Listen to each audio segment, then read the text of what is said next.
Ayun, so good day sa inyo guys. Monday na naman at mukhang every Monday mapula yung ating market, no. So nag-loss po yung ating index, negative 0.69%, pero at least nag-support po yung ating MA20. So nagkaroon siya ng konting bounce. So bumalik tayo 6,328.41 at ito po yung ating mga top trendings. So nabuhayan yung ating mga Ditonatics, si APBI, Nickel. So buhay pa rin sila. Si MWC, FNI, Macro Asia, IDC, Certec at ang ating PSCI index. So bago tayong patuloy guys, please read po yung ating disclaimer. Okay, at sa mga bago nating kasama, as usual, please don't forget to subscribe dito sa ating Palabi Trader na channel at yung mga nagtatanong kanina. So, halimbawa may mga review na tayo sa blue chips kahapon. So, pwede nyo pong balikan dito. And then, last weekend, yung tender offer, kung hindi nyo pa masyadong kabisado kung ano ibig sabihin. So, pwede nyo pong panoorin yan. At dito sa bandang baba, yung mga trading examples natin or yung mga technical indicators naman natin. Okay? At dito sa Facebook account, follow mo lang ako guys. Ayan, pwede ka na mag-follow. May feature pala yun para i-activate. So, kakatingin lang natin. So, tignan nyo po kung ano yung mga nakapost dito sa account natin, Facebook account. Kasi minsan nagpo-post yung mga kasama natin. Baka may makuha po kayong idea sa kanila. Ayan. So, nung last weekend, matunog na matunog tong usapan kay dito, di ba? Ayan. At dito naman sa Facebook page, so, follow mo lang din ito guys. So, hindi ko pa masyadong kabisado kung ano meron sa page. Pero mag-update din tayo dito. Siguro mga charts or mga previous videos natin, ilalagay natin dito as a learning site naman para sa mga kasama natin aside from the YouTube channel. Okay? At follow mo lang ako dito sa aking Twitter account kasi madalas tayong magtingin dito ng mga news. Mabilis po ang news dito sa ating Twitter account kasi re-retweet mo lang kung ano yung mga significant news sa araw na to na nakukuha natin sa mga pina-follow po natin. Ayan. So, kanina, nagkaroon ng shutdown ng MRT3. Ayan. So, ano kaya mangyari dito kay MPI natin? So, siya yung may-ari ng MRT natin. So, tingnan natin kung ano epekto niyan. Okay. At, okay, tingnan natin yung ating PSCI. So, ito yung chart natin sa ngayon. So, kahit pa paano, nagsusupport po yung ating MA20. Yun nga lang, nag-red nga tayo, negative 0.69%. So, akala ko mababasag na yung MA20 kanina. So, mukhang nagbubuo siya ng bagong support. So, naghahanap siya, nire-retest niya yung previous na support na na-breakout niya. So, yung range natin, trading range dito sa ating PSCI index is medyo malaki. From 6,000 to 6,500 naman. Ayan. So, may mga news tayong nababasa. So, halimbawa, dito kay Manila Times. So, sabi dito, basahin nyo to, recent news lang. Main index seen pushing higher this week. Ayan. So, medyo yung mga ano natin, yung mga brokerage natin is optimistic dito sa market natin ngayong araw to. So, bakit optimistic po yung ating index or yung ating mga brokerage? Kasi kung pupunta ka dito sa ating US indices, so meron na silang trading mamaya. So makita mo dito, nag-upsurge po yung kanilang future. So makita mo, plus 1.31%. So very good news niyan. In addition sa last week nila, or last Thursday is green po sila. So hopefully in Europe na nag-down nung nakaraan, so which is parang yun yung sinundan natin ngayong Monday, is mag-recover din. So mukhang okay naman sila. Green yung mga nakikita natin na lumalabas more than 1%. And then sa buong Asia, mukhang outlier lang po si Pilipinas kasi siya lang yung halos nag-negative po. So mataas si Hang Seng Index 3.81, si Shenzhen 4.09, si SSE Composite Index. So mataas po yung sa bandang China. So kaya itong si US, sabi nila, siya naman yung sumusunod sa Asia sa ngayon. So medyo optimistic talaga sila sa overall market. So sa Philippines naman, So bakit kaya tayo nag-down? Kasi kung mapapansin nyo, yung mga news na lumalabas ngayon sa sa Philippines natin is yun nga yung MRT3 sinat down, di ba? So 1 week hindi siya magkakaroon na revenue, and then medyo pataas po kasi yung coronavirus cases na naman sa Pilipinas. So parang isa kasing gauge din yun, di ba? So sabi nila ni spokesman Harry Roque, pag sobra yung pagdami po ng virus, baka bumalik sa ECQ yung Metro Manila, which is yun yung ayaw natin sa kanya. So baka kasi bumagsak na naman yung ating mga stock. So above RSI 50 pa naman yung ating RSI, kaya nga lang nagkakaroon siya ng curving down. So sana madala tayo ng US market sentiment bukas para maging maganda po yung trading natin dito sa PSE market. So sabi din naman ni spokesman Harry Roque, so may news dito nakalabas. So amid spikes in COVID-19 cases galing kay Philstar, Palace says no choice but to reopen economy. So kung matuloy to, maganda po dito sa PSE market natin. So pwede nyo pong basahin yung details dito. At dito ko din nakita yung sinabi niya na pag dumami yung cases, yung doubling rate niya ng pagdami is mataas talaga. No choice para kundi ilagay sa ECQ yung Metro Manila. Pero sa ngayon, na estado natin, no choice din naman yung Malacanang kundi buksan po yung ating economy kasi marami na pong walang trabaho sa Metro Manila. So hindi lang sa Metro Manila, pati sa mga probinsya. Kaya napapansin nyo po, yung mga jeepney drivers pinayagan na rin mamasada. So marami na kasing walang income. Ayan, so yun yung sentiment dito sa ating market. So sana mag-reopen na yung economy para magkaroon tayo ng retest dito sa 6,586 naman. So yung nabasa natin yung una kanina, so yung mga brokerage natin naglilin sila toward a positive movement gawa ng spike na ating index naman nung last week. Ayan. So pagdating sa net foreign buying, so hindi maganda yung nakita natin dito sa PSEI index natin, nag-loss na naman siya, negative 745.45 million. So kukonti-konti lang talaga yung pumasok dito sa ating market. Kaya naman sabi ni Miss April Tan, very very cautious siya dito sa ating economy. So meron siyang article dito sa Inquirer.net. Ayan, so basahin nyo na lang po kung bakit hindi siya ganun ka-optimistic sa ating market. Yun nga, Q2 na, lalabas na naman yung mga negative earnings ng ating mga company. Ayan. Nevertheless, umakyat na naman yung mga mining natin. So, bisitahin natin yung ating mga stocks. So, unahin natin si dito. At mukhang nag-rejoice yung mga kasama natin. Marami yata talagang may hawak kay dito kasi dito po sa Investagrams, yung social live feeds, antindi ng mga usapan. So yung mga last weekends, antindi ng bangayan ng mga pro sa con. Dito naman sa stock natin na si dito. Ayan. So yung usapan natin nung last week, last Friday, so magkakaroon siya ng retest dito sa previous support natin at around, ang alam ko, 2.85. So ganun nga yung nangyari sa kanya. So after niya retest dito sa support na around 2.83, nagkaroon po na rebound itong si dito natin. So mukhang meron siyang technical bounce na gustong gawin at medyo malaki talaga yung volume. So marami talaga yung nagtitiwala sa future po ni dito. So balik natin yung kanyang trend channel. Tingnan natin kung intact pa rin siya. So sa ngayon, mukhang saktong-sakto, no? Nagkaroon siya ng retest kasi medyo malakas na support area niya, yung 2.83. So, tignan natin bukas kung anong mangyari sa kanya. So, kung tatanggalin ko to, kasi kung mahilig ka sa Fibonacci naman na silip natin kanina, medyo saktong-sakto dun sa Fibonacci natin. Kung dito yung mga lowest point natin, tapos yung highest point natin, ipa-plot natin siya. Makita mo dito. So, nag-bounce siya dito sa around 0.618 level, which is a natural Fibonacci number natin. So, sakto yata ito, no?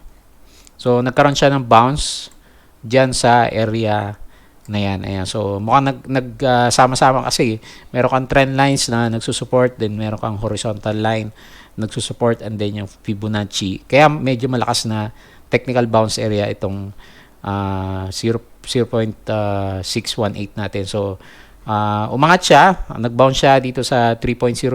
So, hindi siya makaangat gawa ng merong resistance dito 0.5. Ayan, so tignan na lang natin bukas kung makaakyat itong si dito natin kasi nasa resistance area naman siya. So sa ngayon, naglilin tayo, may konting bounce pa na siguro pwedeng mangyari kay dito. Ang i-challenge naman niya is yung ating MA20. So kung ganyan kalaki ulit yung volume niya bukas na sumalo sa kanya, medyo malaki din kasi yung bounce niya eh.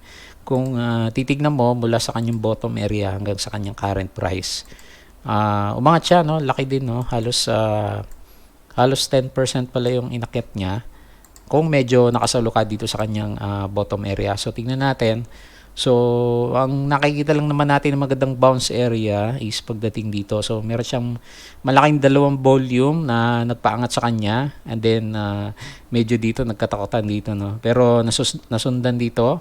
Kung dito ka sa breakout ng huli sa kanya, meron kang possible upside na 4% naman. Ayan. So maganda kasi kahit papano dito sa 5-minute chart, makita mo yung MAs, yung MA9 nasa ibabaw po ng ating MA20. So bukas magkakalaman kung kakayanin niya siguro itong 3.12. Tingnan natin sa day chart kung anong meron dito sa area na to. Ito ba yung nakita natin na isang resistance area? Ayan, so dito nga sa area na to, no. So yan. So ang possibility, magkaroon na konting retest kung medyo mahina dito sa area na to, at pag kinaya niya, ang next na move niya, nakita lang natin, is siguro malamang dito sa may gap area dito sa ating MA20. Pero hindi na tayo naglilin na yung prices natin sa ngayon is babalik po dito sa around 3.8 level kasi nga nawala na yung kwento nitong si dito natin tungkol doon sa rollout niya. So alam niyo naman, next year na, di ba? And then July 28, yung sinasabi natin na madalas magkakaroon na po ng decision making itong si dito kung anong gagawin niya doon sa 40 billion shares. So sabi ko nga sa inyo, re-IPO, i-issue niya ba yung additional na stock na yon? So meron bang investor na sasalo sa kanya?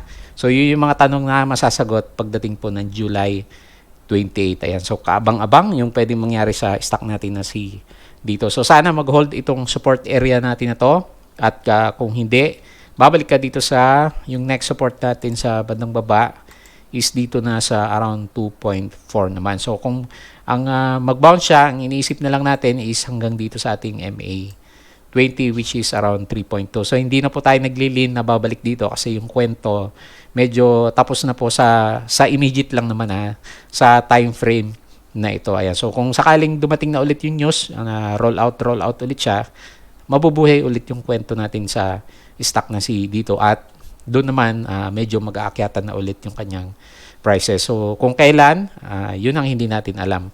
Kung hanggang kailan yung pagko-correct ng price po ni dito natin. Okay, so yun lang. Pababa yung ating MACD. So it's a warning sign. And then yung RSI is below 50. So kung technical ka lang, alam mo na yung gagawin mo kasi meron kang expected na bounce, or pwede bumagsak pa siya kasi yung RSI natin is wala po siyang momentum kundi pababa po yung kanyang direction. Okay, so yun lang muna. Next po natin si APBI. So mukhang pabagsak na talaga itong si APBI. So kanina nagtatry bumalik itong si APBI pero mukhang hindi niya kaya. So silip tayo sa kanyang 5-minute chart. So sa ngayon guys, dito sa day chart, kung titignan mo na maigi, meron na siyang konting pattern, di ba? So wala pa yung mga moving average. So pwede ka na mag-draw sa kanya ng trend lines, which is isang mabigat na downtrending lines yung nakita natin dito kay APBI. So silip tayo sa kanyang 5-minute chart, mas madali sigurong aralin doon kasi may lalabas na mga moving average. So sa ngayon, downtrending pa rin itong si APBI. So be very cautious guys. Kasi bumalik na sa yung unang 50% niya after ng first day niya. So nag-fill the gap na siya. So na-fill na niya yung gap area. So na-break niya and then finil niya and then saka na bumagsak yung kanyang price. So malaki din pala yung bounce area niya na to, no? Umabot ng around 12%. Pero sa ngayon guys, be careful lang kasi downtrending pa rin kasi yung moving average natin is na 9 is nasa baba ng ating MA20. So very strong downtrend itong si APBI. So hanapin natin yung kanya next support. Kung sakaling hindi siya mag-recover bukas is pwede ka dito sa mali tayo ng kinuha dito sa previous consolidation. So Hanapin natin saglit kung meron siyang Fibonacci number. So, ibababa na natin yung ating reference sa kanya. So, doon pa rin tayo sa 10 pesos na pinag-usapan natin nung nakaraan para malaman natin kung saan niya gustong magkaroon ng bounce. So, malamang may mga bounce area itong si APBI dito. So, medyo nasa baba siya kung dito tayo magbe-base sa 10 pesos niya. Kung dito naman sa opening o lowest price niya nung nakaraan, medyo sakto siya, no?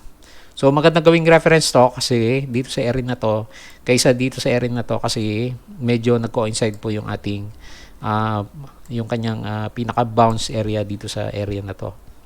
So, kung sasaktuin natin siya, so halos malapit siya sa Fibonacci 0.786. So, magandang bounce area to, itong 0.786 kung ito nga yung possible na parang double bottom niya dito sa kanyang current price. So, wag lang siyang magpakita ulit bukas, guys. Pag nakita mo yung moving average 9 mo nasa baba pa rin ng MA20. So, wag ka nang sumalo kasi it's a very strong downtrend. So, nakita mo naman dito, 'di ba? Laging nasa baba yung MA9. So, mahirap siyang magkaroon ng upside na move. Ayan. So, sa ngayon, iwas muna tayo kay APBI kasi wala po siyang buying momentum. So, selling momentum kasi nag-loss na naman siya. Negative 6.67 naman. Okay?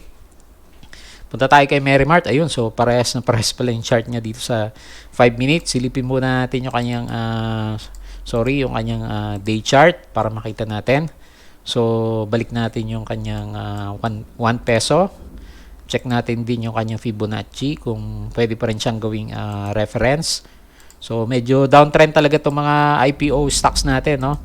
So, ingat na lang guys kasi pabagsak po yan. So, yan yung tinatawag natin na falling knife. So, sa ngayon, tingin natin aabot pa dito sa Fibonacci 0.5 itong si Merrimart. Kasi kita mo naman, nagkaroon pa rin siya ng gap down. So, ngayong araw na to, nag-loss siya ng negative 5.79%.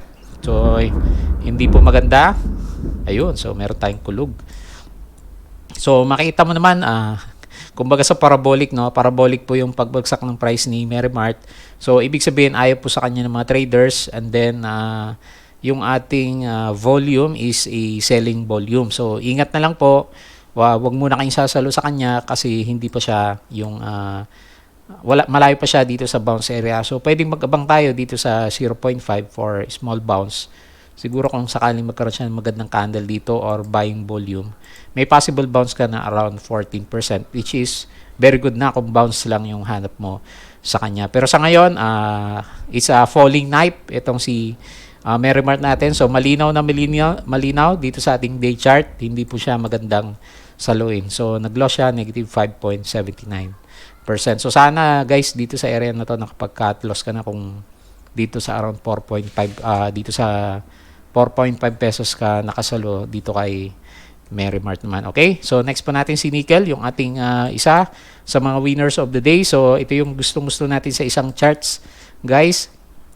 Yung RSI is above 50, meron kang MACD curving. So, yung MACD, yung blue line, nasa taas ng ating red line. At antindi naman talaga. Meron siyang volume na nagpapataas po ng kanyang prices. So, very classic. Isang breakout na maganda itong si Nickel natin. So, hanapin na lang natin yung kanyang next na mga resistance areas kung saan siya pwedeng mauntog. So, sa ngayon, medyo nag-stop siya sa 2.13 kasi malakas na resistance area. Pero sa sobrang lakas po ng volume, tingin natin meron pa rin momentum na pwedeng mangyari po dito kay Nickel natin. So, naglilin tayo kahit pa paano umakyat siya ng level pa. So, tingnan natin sa trend lines para meron tayong makita sa kanya na trend channel naman. So, madali kasi maguhit para madaling makita kung saan patungo po yung kanyang mga prices. So, possible, no?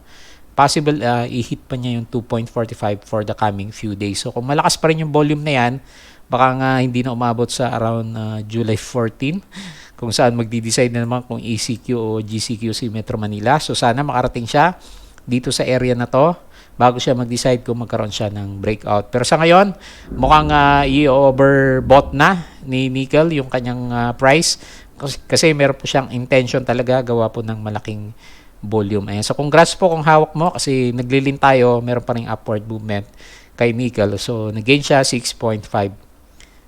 So sunod natin si FNI kasi halos magkasabayan sila.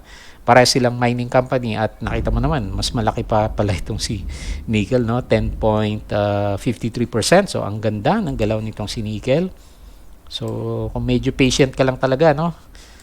Malaki yung makukuha mo dito sa mga stocks natin kasi bottom na sila. So medyo malapit na siya sa kanyang next na resistance area dito sa gap area, dito sa breakdown ng price. So draw tayo ng resistance. So pwede kang umabot hanggang sa 1.14 kung medyo optimistic pa rin tayo bukas kasi meron naman siyang volume. So mind nyo nga lang, so itong si FNI, meron siyang history na kapag umabot sa overbought, biglang bumabagsak po yung kanyang mga prices. So malayo pa naman bago siya pumunta sa RSI greater than 70. So siguro mga 2 to 3 days, kaya na niyang abutin siguro itong 1.14 natin. Pero kung talagang malakas siya bukas, 10% ang laki ng candle, kayang-kaya niyang abutin yung 1.14 na resistance po natin. Ayan. So may earnings siya nung nakaraan. Hindi naman maganda yung kanyang earnings. So yung annual maganda, 155. Yung first quarter, nalugi siya, negative 16.4% kasi nga naka-quarantine po itong mga mining natin nung nakaraan naman. So maganda. Kasi yung RSI is talagang paakyat. Meron siyang momentum. Kita mo sa kanyang pinaka-bottom areas. So, meron siyang higher lows. At then, yung ating MACD is nag-umpisa ng sumilip naman. So, meron pang pupuntahan itong si FNI based sa nakikita natin. So, 10%. So, tingin na. Kung hindi naman niya kayanin magkaroon ng profit taking, siguro ang gagawin dyan is itataas siya hanggang dito sa area na to. Then, saan man siya ibabagsak para mag-form siya ulit ng bagong new high naman. So, higher high, and then another higher high. Low, higher low, higher low. So, very good. Isang uptrending na stocks itong si Global Ferronickel. So, congrats po. 10.53% sa isang araw is malaki na po yan. Ayan. So, next natin si MWC. So, munti ko na makalimutan.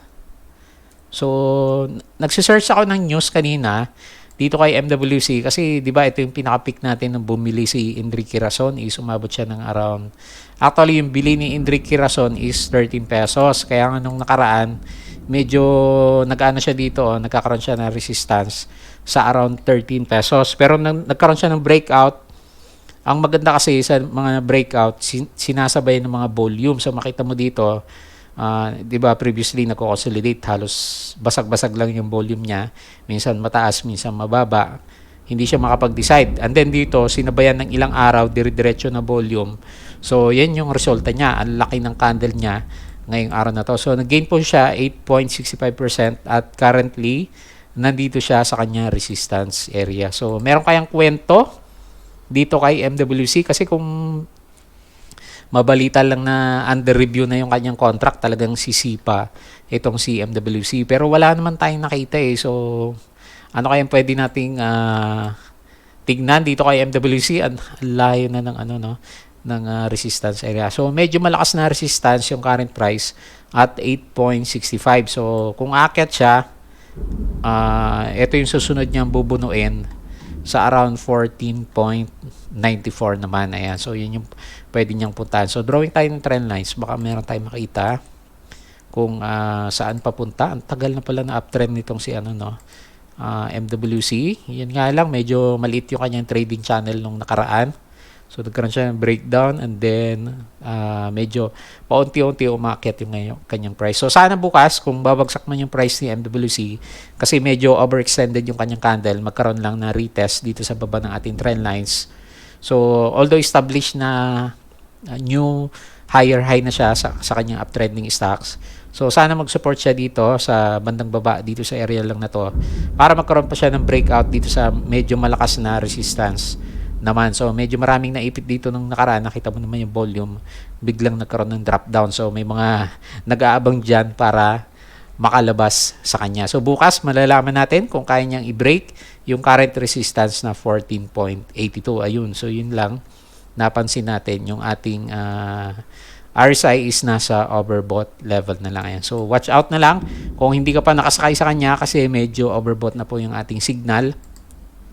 Pero unless meron siyang kwento, sabi ko sa inyo, meron siyang news na nire-review niya yung kanya contract. So no way but to go up itong si MWC kung meron na nga siyang news. So sabi ko nga sa inyo, yung dating call review ng ating broker is around dito sa 18 to 19 pesos. Yung fair value po ni MWC naman. Ayan. So maganda yung ating MACD, curving up, at meron siyang yung blue line nasa taas po ng ating red line. So hanggat yung volume nandyan sa loob, high chance magkaroon po ng breakout itong si MWC. Okay, next po natin si Macro Asia. So marami yata nakukulong pa rin dito kay Macro Asia, no? So mukhang okay, no? Nabubuhay ng konti yung RSI nitong si Macro Asia. So above RSI 50, so anytime magkakaroon ng chance ng breakout itong si MAC. So sana accumulation volume tong nakikita natin, kasi hindi naman bumabagsak yung price pero medyo malalaki yung mga volume na nagsusupport sa kanya. So kung ano yung pinag-usapan natin nung nakaraan, ganun pa rin naman. So meron kang malakas na support dito sa area na to, and then meron kang wedges dito. So basag na ba? Mukhang hindi pa naman, no? So medyo malakas kasi yung ano niya, consolidation, ayan, no? So nagtatry pa rin naman siya kasi kahit papaano kita mo yung MA20 sinusundan niya. So tingnan natin bukas kung magkaroon siya ng breakout sa kanyang flag pattern na formation. Meron siyang medyo hindi maganda yung MACD, no? So yung blue line is nasa baba ng ating red line. So magbabago yan kapag nagkaroon ng spike ng prices or nagkaroon ng breakout kay Macro Asia. Pero sa ngayon, yan muna yung nakita natin, isang matinding flag formation po itong si Macro Asia. So tingnan natin, kasi nagbukas na yung mga international flights natin. Kung magkakaroon ng volume si Macro Asia, yan. So yan yung mga magandang sabayan, lalo na kung meron siyang volume kagaya nung nakaraan dito sa may overbought area ng kanyang RSI. So mind nyo lang guys, pag basta yung RSI is above 50, naglalaro lang dyan, high chance na magtuloy-tuloy po yung uptrend ng isang stocks naman. Okay, next po natin si IDC. Naka-breakout na ba to? So mukhang hindi kaya ni IDC, no? So nakailang try na siya, so hirap na hirap lumabas sa kanyang consolidation area itong si IDC. So watch out lang guys, kasi ilang beses na po siyang nagtatry lumabas dito sa ating MA100 pero mukhang hindi niya kaya, at kita mo meron na siyang mga selling volumes, at then yung RSI is hindi maganda. Ayan. So watch out na maigi, baka bumagsak yung RSI. So hindi rin maganda yung pinapakita ng ating MACD. So nag-loss siya, negative 0.98%. So very very tight yung consolidation nitong si IDC. Yun nga lang, parang meron siyang area na nahihirapan dito sa bandang taas naman. Ayan. So wag nating pangunahan, antayin natin na magkaroon siya ng breakout or breakdown. So sa ngayon, undecided pa rin itong si IDC. Certec. So lastly, ito yung tingnan natin. So nag-pause siya ng konti. Hindi naman siya umakyat pero nagtatry siyang mag-breakout dito sa ating MA20. So super sideways. Ang tingin pa rin natin kay Certec, kagaya ng dati. Nag-iipon pa rin siya ng momentum para makakyat ulit, pero sa ngayon mukhang sideways muna. So wala siyang volume, at yung RSI is above 50. Hindi masyadong gumagalaw yung RSI. So above 50 nga, yun nga lang, wala naman siyang galaw. So anyway, kahit papaano, hindi naman downtrend itong si Certec, kundi isang malaking sideways pattern lang naman. Okay, so yun nakita natin. Balik tayo sa PSEI, and then refresh natin yung ating US indices. Tignan natin kung merong pagbaba o pagtaas. So mukhang nag-hold yung Dow Futures. So high chance mag-open po ng green itong si US market. At bantayan mo yung ating MSCI ETF. Kung maganda siya, so expect yung blue chips natin is aakyat din po bukas naman. Ayan. So yun lang yung mga nakita natin. So maghanap-hanap kayo dyan guys, marami na nagbi-breakout dyan na mga mid-cap saka penny stocks. So yung blue chips wala pa kasi masyado, kaya nandun muna yung mga traders natin. Ayan. So yun lang guys, don't forget to subscribe dito sa ating Palabi Trader na YouTube channel. Follow mo lang ako dito sa aking mabagal na Facebook account. Ayan, so lumabas din siya. And then dito sa ating Facebook page. So magpo-post tayo ng mga learnings natin dito sa kanya. So watch mo lang or follow mo lang kung ano meron dyan. And then dito naman sa ating Twitter account is follow mo lang ako para sa mga significant news na nire-retweet po natin. And si Bloom, taas pala niya. ngayong araw nito. Okay? So yun lang guys. Maraming salamat sa iyong panonood at pakikinig. Kita ulit tayo bukas.